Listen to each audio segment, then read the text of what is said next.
పాపానికి వచ్చి జీతము మరణము. ఆ మరణము అగ్నిగుండము. అక్కడ పురుగు చావదు, అగ్ని ఆరదు. ఇదిగో ఇక్కడ చూస్తున్న శ్రమలే, ఇక్కడ అనుభవిస్తున్న శ్రమలే భరించలేకపోతున్నాం. ఈ శ్రమలు అనుభవించలేక చచ్చిపోతే బాగుండు అనుకుంటున్నాం. కానీ ఒక రోజు మరణించిన తర్వాత మనకి నరకము పరలోకమని రెండు మార్గాలు తెచ్చిపెట్టి ఉన్నాయి. యేసుక్రీస్తు అని నమ్ముకుంటే, ఆయన విశ్వసిస్తే పరలోక రాజ్యానికి వెళతాం. ఒకవేళ ఆయన నమ్ముకోకుండా మరణించినట్లయితే, లేదా దేవుడు రాకడే వచ్చినట్లయితే మనమందరం విడవబడే స్థితిలో ఉంటాం.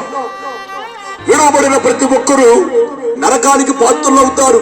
ఆ నరకము ఇదిగో నీవు ఊహించలేనిది, నీవు భరించలేని అంత బాధ, శ్రమ అక్కడ ఉంటాయి.